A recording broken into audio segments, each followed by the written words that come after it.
राजधानी लखनऊ में 73वें विमुक्त जाति दिवस के अवसर पर समाज कल्याण विभाग ने इंदिरा गांधी प्रतिष्ठान में कार्यक्रम का आयोजन किया गया, जिसमें मुख्य अतिथि के रूप में पिछड़ा वर्ग कल्याण मंत्री नरेंद्र कश्यप और समाज कल्याण मंत्री असीम अरोन, उत्तर प्रदेश सरकार में मंत्री संजीव गौड़ और प्रमुख सचिव समाज कल्याण समेत तमाम अधिकारी और प्रदेश के अलग अलग क्षेत्र से आए धुमंतू जाति के लोग शामिल हुए। पूरे कार्यक्रम को लेकर प्रमुख सचिव समाज कल्याण डॉक्टर हरिओम से TV27 न्यूज के संवाददाता पंकज तिवारी ने खास बातचीत की। प्रमुख सचिव समाज कल्याण डॉक्टर हरिओम जी हमारे साथ मौजूद है, बात करेंगे। सर, आज विमुक्त जाति दिवस मनाया जा रहा है, 73वां ये विमुक्त जाति दिवस है। लखनऊ के अंदर ये कार्यक्रम है, इस कार्यक्रम को लेकर आप क्या कुछ कहें? देखिए, ये समाज कल्याण जो हमारा विभाग है, ये समाज में हाशिए पर जो लोग रहते हैं उनकी समस्याएं सुनने और उनका समाधान करने और उनके लिए कल्याणकारी योजनाएं चलाने का काम करता है हमारा विभाग। विमुक्त जातियां ऐसी जातियां रही हैं, ऐसे समुदाय रहे हैं जो लगातार आज़ादी के बाद से अपनी पहचान को लेकर वो अपनी आवाज़ उठाते रहे हैं। उसमें से कई तो जनजाति हो गए, कई पिछड़ा वर्ग में आ गए, कुछ जो है वो SC हो गए, लेकिन कुछ ऐसी जनजातियां हैं, कुछ ऐसे समूह हैं जो इनमें से किसी में नहीं हैं।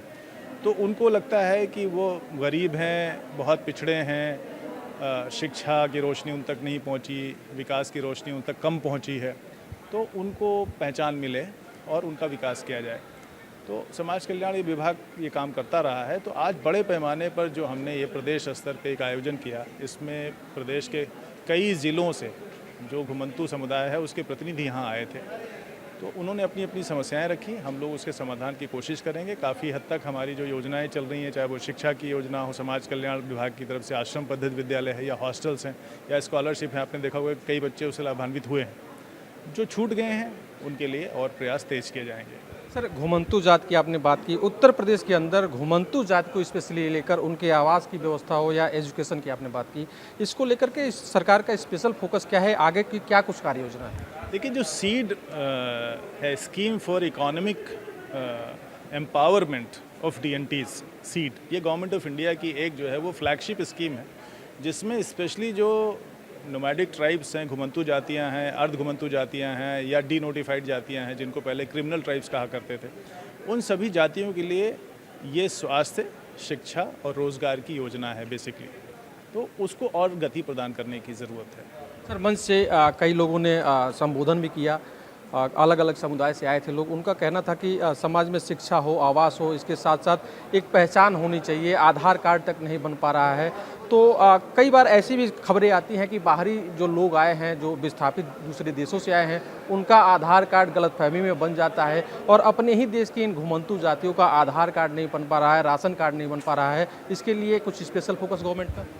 नहीं, देखिए, जो जाति प्रमाण पत्र वाला मसला है वो जिलाधिकारी उसके लिए सक्षम अधिकारी हैं। वो जांच पड़ताल के बाद अपनी तहसील से जांच कराने के बाद कौन कहाँ रहता है, कहाँ निवास करता है, किस जाति का है, अभिलेखों में उसकी क्या जाति दर्ज है, तो वो सिर्फ कहने से तो जाति प्रमाण पत्र नहीं बनता है। उसके लिए जांच पड़ताल होती है और आवश्यक अभिलेखीय प्रमाण आने के बाद ही जाति प्रमाण पत्र बनता है। तो आधार इसलिए नहीं बन रहा होगा कि ये ख़ास जाति वर्ग में ये चाहते होंगे। आधार तो सबका बनता है, उसमें तो जाति रहती नहीं है। आधार तो एक नंबर इस बात का है कि भाई आप इस देश में रहते हैं, आपका ये अस्थायी निवास है, बस इतना ही है। उसमें जाति का कॉलम तो रहता नहीं है। सर, अगर जो देखा जाए तो सरकार तमाम योजनाएं सिंगल विंडो के थ्रू दे रही है। क्या इन लोगों के लिए सिंगल विंडो का कोई प्रयोजन चल रहा है? नहीं, अभी तो ऐसा नहीं चल रहा है, लेकिन विभाग जो स्कीम्स चलाता है उसमें इनको शामिल किया गया है हर जगह। कहीं ऐसा नहीं कि विमुक्त जातियों को हम कोई लाभ नहीं देंगे, चाहे हमारे आश्रम पद्धति स्कूल हों, चाहे हॉस्टल्स हों, चाहे स्कॉलरशिप हो, आपको वो लाभ मिल रहा है। Thank you. तो ये थे डॉक्टर हरिओम, जिनका कहना था कि जो विमुक्त जातियां हैं उनके लिए प्रदेश सरकार तमाम तरह की योजनाएं चला रही है और आने वाले वक्त में इन जातियों को और भी सरकार की तरफ से सुविधाएं मुहैया कराई जाएंगी। वीडियो जर्नलिस्ट नीरज यादव के साथ पंकज तिवारी, TV27 न्यूज़, लखनऊ।